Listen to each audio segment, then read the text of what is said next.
Muy buenos días, mis amados. Los saludo hoy en la paz del Señor Jesucristo.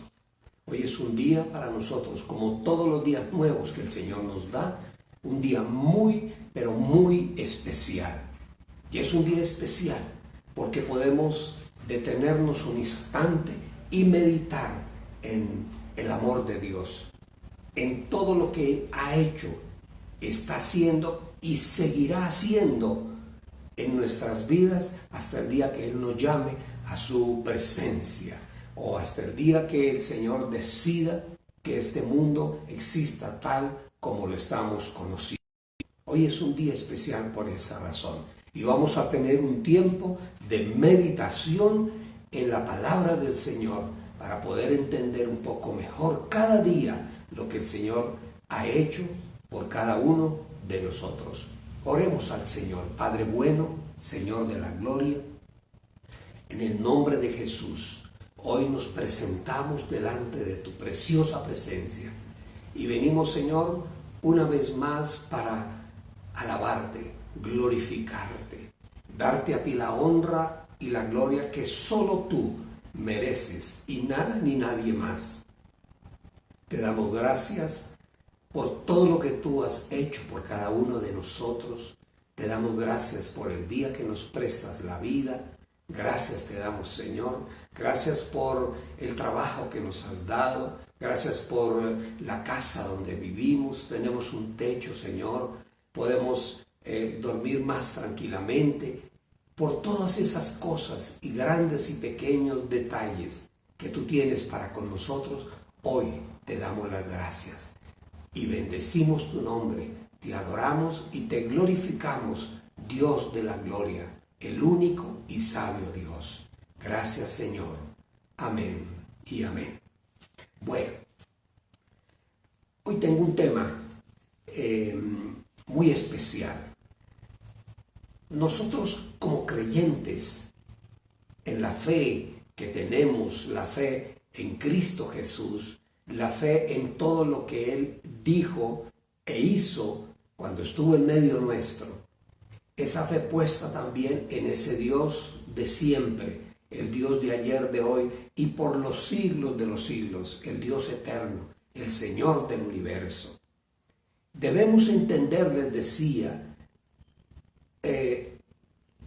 haciendo una mirada objetiva a la historia, para poder entender muchas cosas. Tenemos que mirar la parte histórica también, situarnos en el tiempo, lograr ver con la imaginación, con nuestra mente prodigiosa que Dios nos ha dado, poder ver nosotros en el tiempo, en la distancia, los sucesos que ocurrieron alrededor de la vida, de la muerte del Señor Jesús. Y les decía que es interesante, esto tenemos que hacerlo, es un ejercicio que hay que hacerlo para poder entender mucho mejor la Escritura. Entonces, hoy quiero hablarles de el día que celebramos hoy, el viernes, el día, humanamente hablando, un día aciago, un día oscuro, un día gris en el cual el Señor fue llevado a la cruz del Calvario. Pero también es un día, al mismo tiempo, un día de gloria y un día de gratitud, de saber lo que Él hizo por todos y cada uno de nosotros. Entonces yo quiero que con la imaginación nos movamos un poquito en el tiempo y podamos ver qué fue lo que pasó ese día, cómo pasó, y tomamos ciertos datos históricos. Viene la parte, digamos, más cruel, humanamente hablando, el proceso de la crucifixión del Señor Jesús. Ustedes saben muy bien que los religiosos judíos de aquella época no encontraban realmente un tema concreto, concluyente para poder quitarse de en medio al Señor. Veíamos ayer precisamente en la palabra que el Señor siempre, Él habló muy claro, hay que decirlas, que lo malinterpretaron o no lo entendieron en aquella época los sabios experimentados en la palabra, que a propósito el Señor demuestra, ayer lo veíamos, el Señor demuestra a través de la historia de la palabra que se volvieron ignorantes, especuladores de la palabra del Señor, porque no la conocían. El Señor les probó muchas veces que no conocían la palabra de Él. Entonces nosotros, les decía, debemos situarnos un poquito en las circunstancias, cómo pasó, por qué pasó, cómo fue, para poder dimensionar un poquito mejor el suceso de la muerte del Señor Jesús en la cruz del Calvario. Para eso vamos a hablar un poquito sobre las formas o la forma como fue llevado al sufrimiento el mismo Señor Jesús. En aquella época los imperios funcionaban, los imperios que llegaban a gobernar un territorio, un país, gobernaban bajo estatutos de miedo. El miedo, la gente obedecía porque obedecía, no porque le gustara obedecer, sino por el miedo. Simplemente entonces aplicaban fórmulas y sistemas horribles, de un horror impresionante. Cuando llegaban y tomaban posesión algún imperio de pueblos y ciudades, el terror era la forma de gobernar. Entonces, los romanos utilizaban la crucifixión, y la crucifixión la mezclaban con un proceso. Ellos innovaron un poquito, porque realmente la crucifixión, ellos no fueron los creadores ni los inventores de la crucifixión como una forma de castigo, de muerte. Fueron los persas mucho tiempo atrás, después los egipcios. Sucedió en muchos lugares del mundo, una forma terrible, y no ha habido ni habrá jamás una forma de castigar a alguien, de morir, de matar a alguien más terrible que la crucifixión. El Señor Jesús fue sometido a todo el sistema que utilizaban en aquella época. Empezaba por algo que se llama la flagelación. Uno habla a veces del tema y uno, bueno, sí, que al Señor le dieron unos azotes, lo flagelaron, pero es que eso era algo impresionante. Eso no era simplemente unos golpes, porque sí. Hay un escritor a quien yo recomiendo que debemos de vez en cuando leer, buscar. En internet está todo lo que nosotros queramos saber de él. Flavio Josefo fue un escritor muy certero en sus cosas. Contaba las cosas tal cual él las veía, trataba de no ponerle su propia opinión. Entonces, Flavio Josefo dice que la flagelación formaba parte del sistema de la crucifixión romana, y la flagelación se hacía no tanto para era un castigo, sino formaba parte del castigo, pero básicamente era para debilitar al condenado, y de esa forma, debilitado, poder acelerar la muerte del condenado ya en la cruz.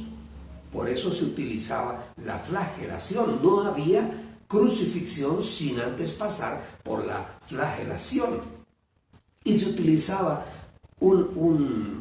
digamos un aparato llamado, un látigo muy especial llamado el flagrum taxilatum, así se llamaba. Era un instrumento muy cruel, era de un mango corto, de 4 o 5 correas de piel de becerro, más o menos de unos 50 centímetros de largo, y en los extremos tenía huesos de becerro y bolitas de plomo. La función básicamente era destrozar la piel, ablandar el músculo, los músculos de la espalda. Los músculos de la espalda son fuertes. Y el trabajo era debilitar la parte fuerte, la parte y era tan tenaz, tan fuerte el castigo, que ellos tenían una norma. Decían que a una persona se le castigaban con 40 azotes menos uno, porque ellos consideraban que después de 39 azotes podía morir el condenado, y de eso no se trataba. Vamos a ver más adelante por qué. Entonces ellos daban, y nosotros lo sabemos por tradición, 40 azotes menos uno, y era algo terrible, y ellos eran experimentados. La persona que golpeaba era experimentada, porque esos rejos, cada una de las cuerdas que tenía este látigo, golpeaba básicamente entre las costillas, entre una y otra costilla. No golpeaban las costillas porque se podían fracturar. Estaba diseñado especialmente este instrumento a golpear la parte muscular sin tocar las costillas. Eran expertos los romanos en esto, y el Señor Jesús fue sometido a ese trato, a ese castigo tan tremendo. Entonces, después de ese proceso de la flagelación, iniciaba el proceso de la crucifixión. Hay que aclarar, en esa época ese castigo se utilizaba para delitos de Estado, para todas aquellas personas que en algún momento se levantaran en oposición al régimen, al imperio. Se utilizaba esa forma de castigo, un escarmiento contra agitadores, contra las personas que se rebelaban contra el sistema. También se utilizaba contra los esclavos y contra los delincuentes, pero era más un castigo contra aquellos que se rebelaban contra el imperio. Este no era un castigo para los romanos, estaba prohibido la crucifixión, la flagelación, la crucifixión de un ciudadano romano. Ellos tenían otras formas de castigar a los propios, a los suyos. Y miremos un poquito más en detalle. La cruz constaba de dos partes fundamentales. Constaba de un tronco cortado especialmente, solo se llamaba el patibulum. Era una pieza transversal en madera que al llegar al lugar donde iba a ser crucificado el delincuente o el agitador, el que se levantaba contra el imperio, allí iba a ser crucificado. Ese madero se adhería a otro madero que estaba ya clavado en la tierra, ya estaba puesto ahí en la tierra, clavado perfectamente. Este madero, este poste, se llamaba estipes y estaba clavado en el suelo. Nosotros leemos en el Evangelio que el Señor Jesús en algún momento no pudo cargar este madero. Llegaba a pesar entre 35 a 60 kilos este madero. Entonces imagínense ustedes, el Señor venía de un proceso de flagelación muy fuerte, muy fuerte. Además de eso, todo el sufrimiento, la sangre que ya había derramado, el dolor impresionante, que llega un momento en que él no puede seguir llevando ese tronco pesado sobre los hombros. Ustedes se acuerdan perfectamente en el Evangelio que se habla de un hombre que llegó del campo, dice que venía del campo. Acuérdense que estamos hablando en una época donde había peregrinación a Jerusalén, porque era la Pascua, Entonces venía gente de todas partes del país. Y este hombre estaba allí, Simón, que venía de una población llamada Cirene, a quien obligaron los soldados romanos a que ayudara a cargar el patíbulo pesado. Seguramente este era un hombre de campo, un agricultor, era un hombre fuerte que soportaba el peso. Ustedes se acuerdan que en algún momento el Señor enseña algo a la gente y a sus apóstoles, que le dice que debemos amar a nuestros enemigos, que si alguien te pide la capa, dale la túnica, si alguien te obliga a caminar una milla, camina dos, lo que nosotros llamamos teológicamente la milla adicional. Bueno, a este hombre le tocó, a él lo obligaron a cargar el madero de Jesús. ¿Hasta dónde? No lo sabemos exactamente, si lo llevó hasta el Calvario, hasta el lugar donde iba a ser crucificado el Señor. Entonces, este hombre le ayudó al Señor a cargar ese madero. Y dependiendo de la altura del estipe o del poste, se utilizaban poleas o se utilizaban correas o se utilizaban en algunos casos escaleras para poder subir a la persona quien era clavada a ese madero, al patíbulo, era clavado con sus brazos abiertos y amarrado, también amarraba sus brazos y lo levantaban para fijarlo en ese poste en el que llamamos el estipe. Y después de que subían a la persona, ya para finalizar el proceso de crucifixión, le colocaban un letrero a la persona, puede ser encima de su cabeza o se lo colgaban al cuello. Este letrero se llamaba el titulus en el lenguaje latino, en el idioma latino, en el latín. El titulus, con el nombre del reo o del crucificado y con el por qué lo estaban castigando, por ladrón o por rebelde, en este caso porque él dijo que era rey de los judíos y él nunca lo dijo. Eso fue algo que ellos inventaron para que el imperio pudiera tener un argumento jurídico para poder condenar a muerte al Señor. Acuérdense que ese castigo se utilizaba mucho en los rebeldes, en las personas que se levantaban contra el imperio. Entonces, siguiendo adelante, estamos viendo el panorama de todo lo que le ocurrió ese día. Hoy viernes estamos celebrando al Señor Jesús, lo que a Él le ocurrió.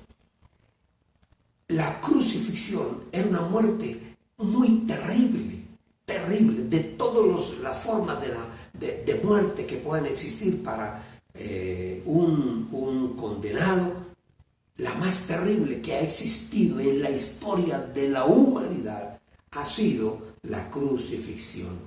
Y les decía que eso no se lo inventaron los romanos. A veces llegamos a pensar que como es famoso la crucifixión del Señor Jesús en manos de los romanos, llegamos a pensar que ellos fueron los inventores. No, ya lo habían inventado mucho antes los persas. Eso venía de Persia. Otro hombre famoso que todos hemos oído en algún momento comentar, Alejandro el Grande. Él impuso la crucifixión tanto en Egipto como en Cartago. Y esa era la forma de castigo de ellos también. En Roma, lo que ellos hicieron fue perfeccionar el sistema. Ellos lo perfeccionaron de una forma impresionante. Mezclaban no solamente la parte, digamos, instrumental, los instrumentos que ellos utilizaban para castigar y golpear. Hablábamos del rejo con el que golpeaban al Señor Jesús, el flagrum taxilatum, ese látigo tremendo. Entonces les decía que ellos perfeccionaron el sistema y la forma del castigo para que fuera aún más y más doloroso. Ellos lo perfeccionaron. Y lo que ellos buscaban era que la muerte fuera muy dolorosa, pero al mismo tiempo fuera una muerte lenta, lenta. Hay varios tiempos de crucifixión allí en Roma y que los historiadores como Flavio Josefo cuentan.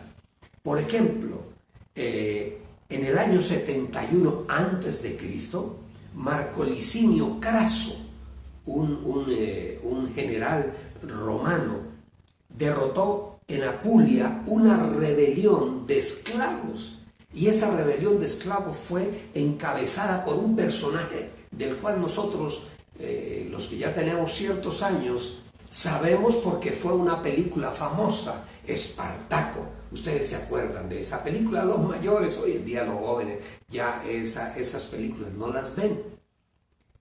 Y acuerdo, el actor Kirk Douglas, wow, ese era el actor el que encarnaba y personificaba a Espartaco, que fue un esclavo que se rebela contra el imperio. Y en aquella época, dice la historia, que se crucificaron más de 6,000 personas. Y dice el historiador que la vía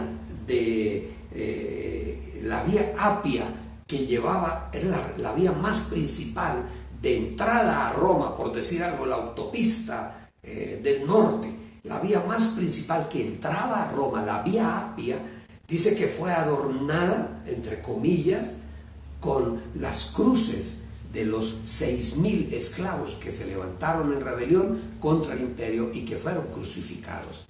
No se dice si Espartaco también fue crucificado, pero todo eso era como un sistema utilizado por el gobierno romano para infundir miedo a todos aquellos que se quisieran levantar contra el imperio. Era como una advertencia: miren lo que les pasa si se levantan contra el imperio.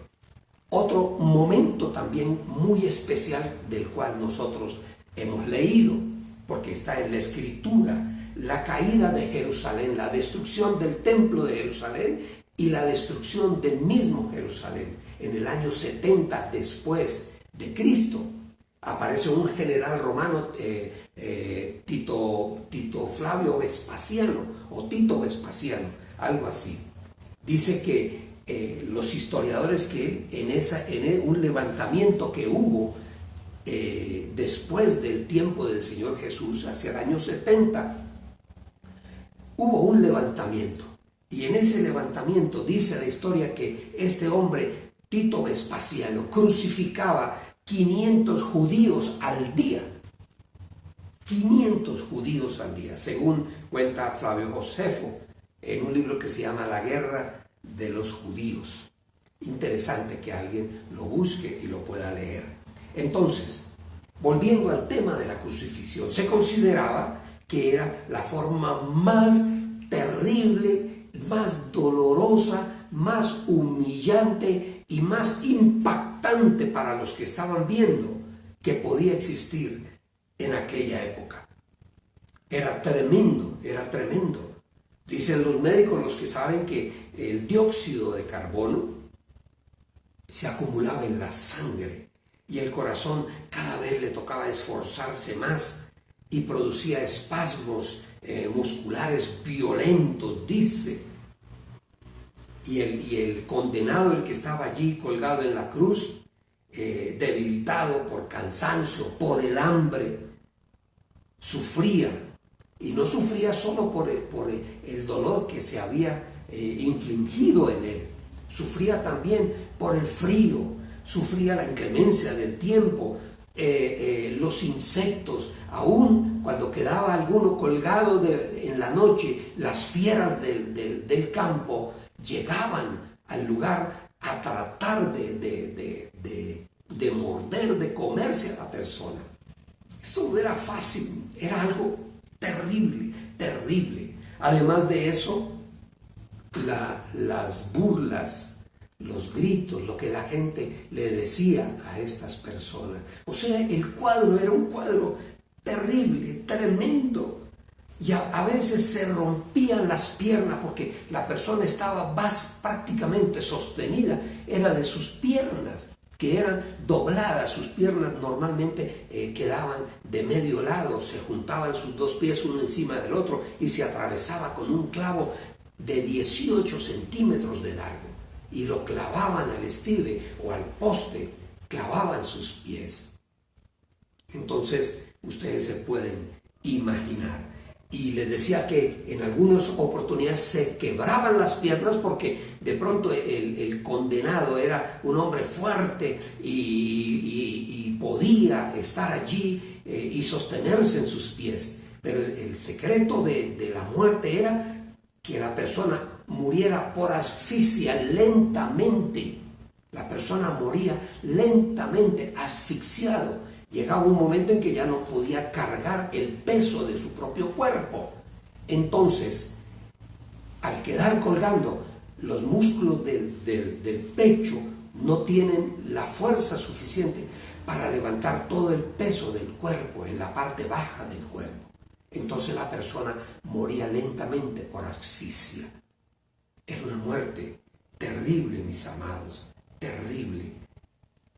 Acuérdense que en la misma palabra se habla de la muerte del Señor y dice que sus piernas, ninguno de sus huesos fue quebrado. Y esto lo hacían ellos para acelerar el proceso de la muerte, pero no era porque tenían lástima del crucificado y había que quebrarle sus piernas para que muriera rápido, pobrecito. No.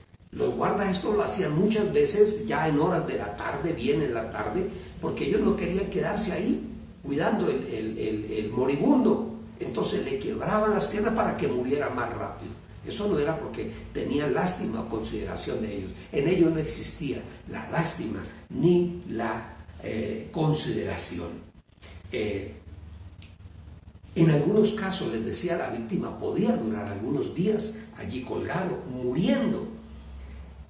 Al final, dice un hombre llamado, un médico, hace un examen con todos los datos que se recogen, la forma como históricamente está, los historiadores han detallado lo que era la crucifixión, y este hombre es un médico español, hace una conclusión, saca una conclusión exactamente de cuál fue la causa de la muerte del Señor, y dice que la persona muere por hipoxia, anoxia cerebral, o sea, no llegaba oxígeno a su cerebro, consecuencia de hipovolemia poshemorrágica.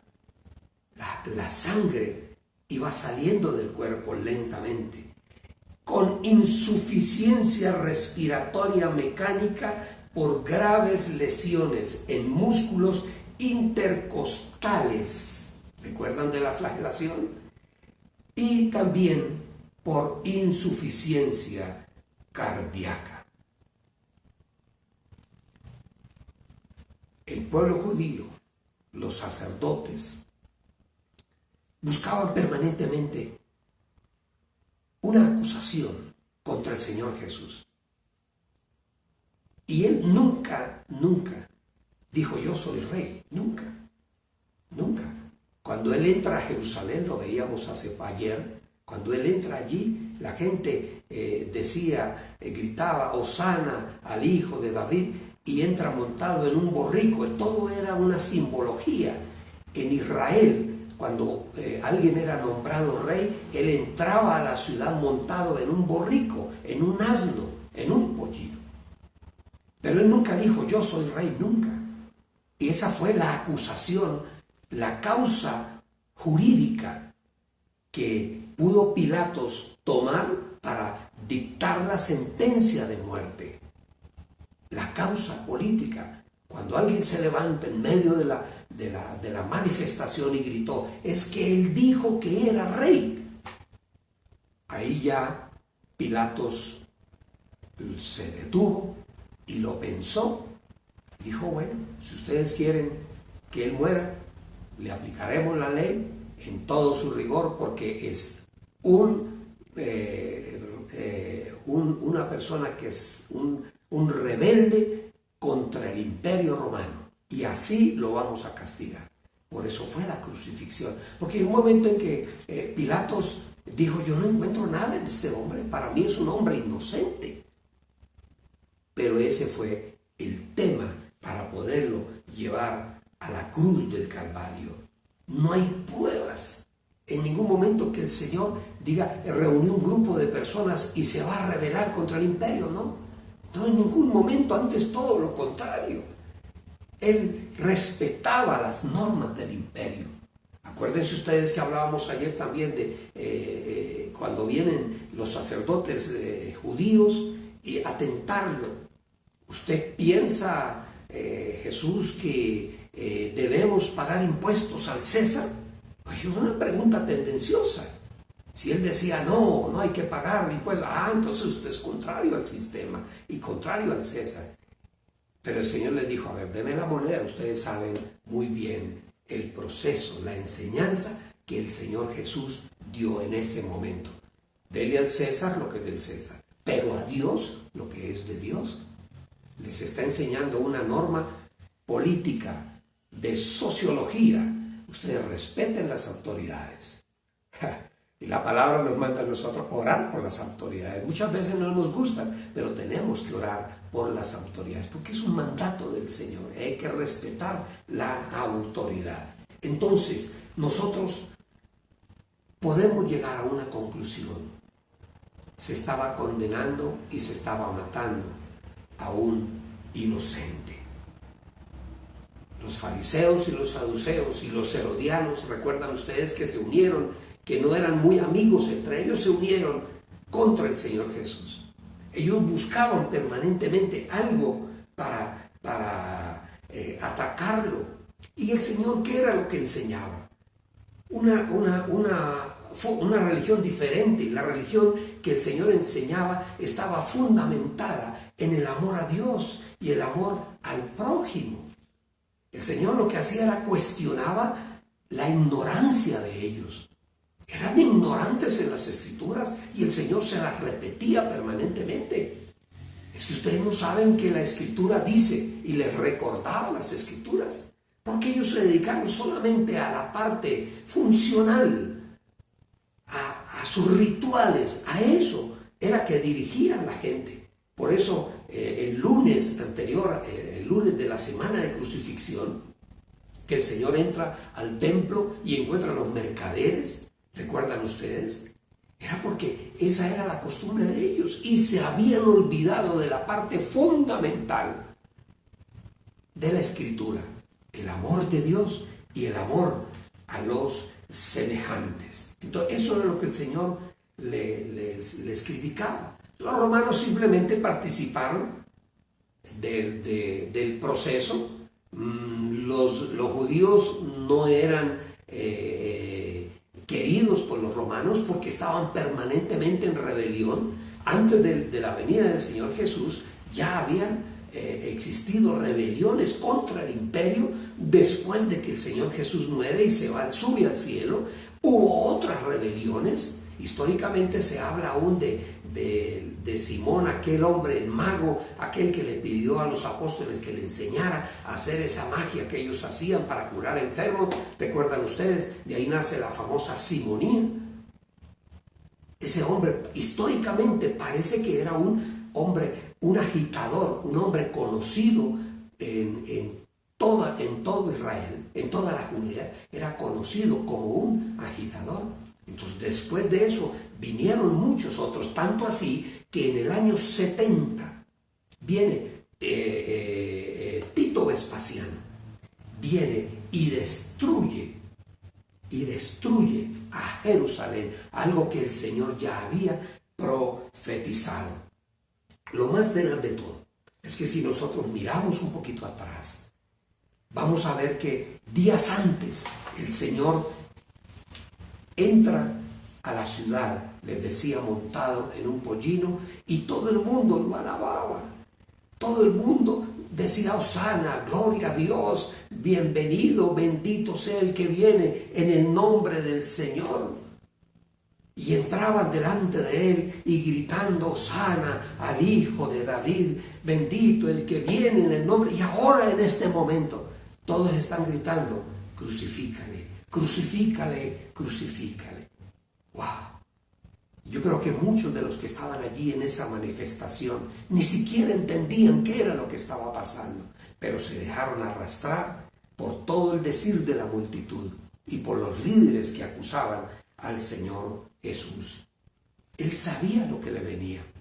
Él lo sabía, porque él conocía la Escritura mucho mejor que aquellos sacerdotes de la época, que los rabinos y toda esta gente que estaba allí, los fariseos. El Señor sabía a lo que él se iba a exponer. Él lo sabía.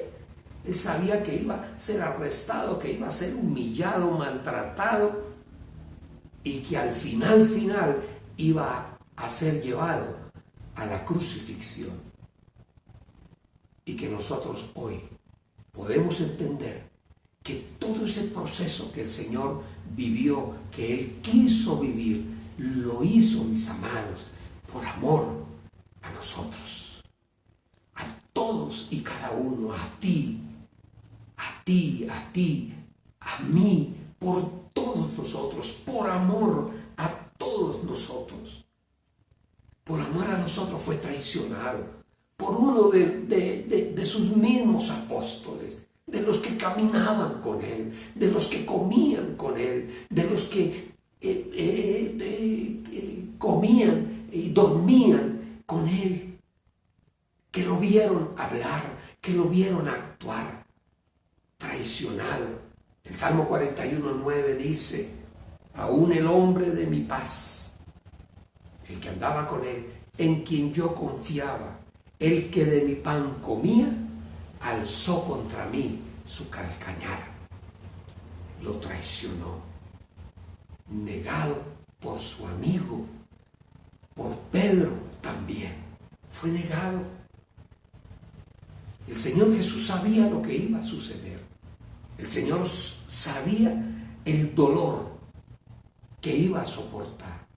El Señor sabía que iba a ser traicionado, porque estaba en la Escritura escrito y Él la conocía mejor que todos. Pero sin embargo, Él se mantuvo firme, obediente, para que se cumpliera el plan de salvación de Dios Padre, desde el huerto del Edén. Desde el huerto del Edén. Allí nace ese plan que se ejecuta hace más cercano a los 2000 años. ¡Wow! Estaba escrito. Él sabía que vendrían momentos muy difíciles, pero el amor a su Padre, la obediencia al Padre y el amor a todos y cada uno de nosotros fue más grande. Dice que soportó en silencio. En algún momento le quisieron, cuando él dice: tengo sed, humanamente tenía sed. Dice que le pasaron un brebaje con una esponja que tenía vinagre y otras cosas. Parece que le echaban a eso mirra también, pero era más bien como una especie de dopaje, y él no quiso aceptarla. Él iba a sufrir el dolor, él quería sufrir el dolor completo y total a causa de nosotros, de todos los seres humanos que vinieron después de Adán y Eva hasta nuestros días. Él fue a la cruz por todos y cada uno de nosotros. Él sufrió los gritos, los golpes, las burlas, la cruz del Calvario por amor a nosotros. Él ocupó el lugar que nos correspondía a nosotros en la cruz del Calvario. Él pagó la cuenta que todos los seres humanos teníamos con el Padre. Él la pagó allí en la cruz del Calvario, sin chistar, sin decir nada, como oveja al matadero, dice la Escritura.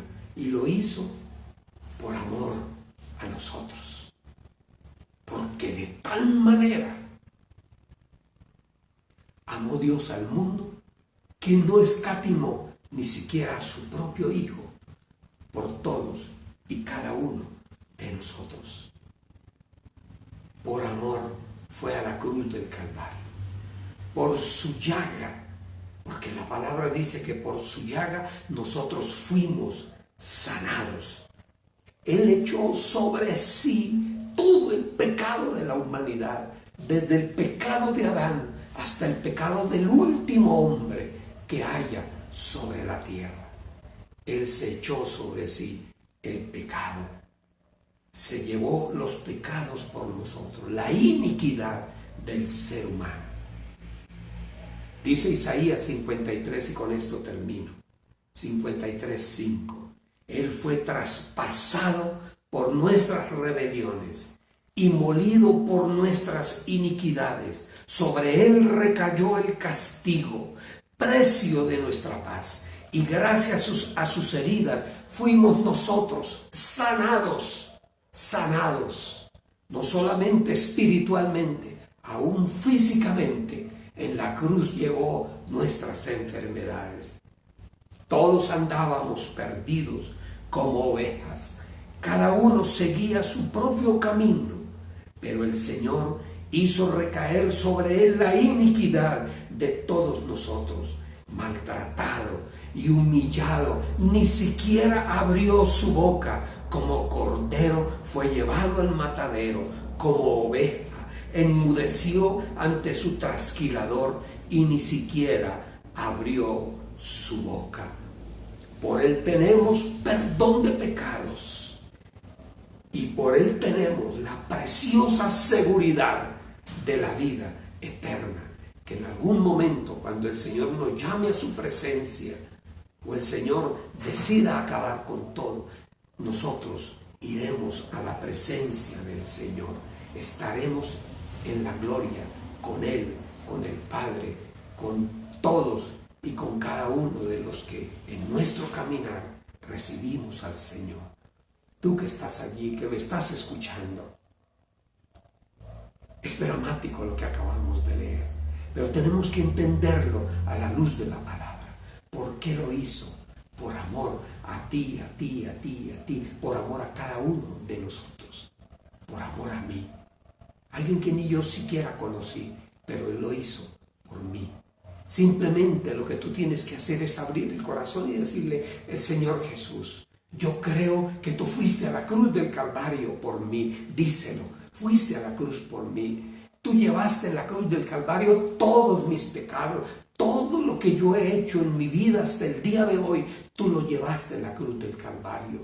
Perdóname, Señor. Toma mi vida, toma mi alma. Señor, ayúdame a caminar contigo todos los días. Que la presencia de tu Espíritu esté en nosotros, en cada uno, en mí, en ti. Perdona nuestros pecados y ayúdanos, Señor. Nos arrepentimos de todo lo que hicimos y sabemos que de aquí en adelante tú caminarás con nosotros. Gracias, Señor. Gracias por escucharnos. Gracias por recibir nuestras palabras. Gracias por adherirnos a la familia tuya. Gracias te damos, Señor. Y te damos gracias, Señor, en este día, porque tú nos das fuerza para resistir. Tu sufrimiento, Señor, no tiene que ser en balde. Para nosotros es nuestra fortaleza. Que cada día que pasa nosotros podamos recordar, nunca olvidar que tú pagaste nuestra cuenta, nuestros pecados en la cruz del Calvario, por todos y cada uno de nosotros. Perdónanos, Señor. Perdona el pecado de Colombia. Perdona el pecado de nuestro país. Perdona, Señor, el pecado de toda la humanidad. Ten misericordia de nosotros. Y te pedimos, Señor, que te conozcan a ti, que tu palabra sea predicada, llevada, y que tu palabra corra por todos los caminos, no solo de Bogotá, de Colombia, sino del mundo entero. Señor, que haya un avivamiento. Sabemos que el tiempo está cerca, Señor, pero aún hay muchos que faltan por entrar. Señor, ayúdanos, ayuda a tu pueblo para que cada día, Señor, alguien más te conozca a ti para que te honren a ti y reconozcan que fuera de ti no hay salvación. Gracias te damos, Señor, en este tiempo. Gracias, mi Cristo, por haber aceptado ir a la cruz del Calvario, por haber pagado el precio del pecado de todos y cada uno de nosotros los humanos. Gracias te damos hoy, Dios de la gloria. Infinitas gracias. Amén y amén. Dios les bendiga, mis amados. Mañana sábado no tenemos devocional. Nos estamos preparando para el domingo, a nuestro culto dominical, a nuestra reunión los domingos a las 10 de la mañana. Dios les bendiga, Dios les guarde. Buen día.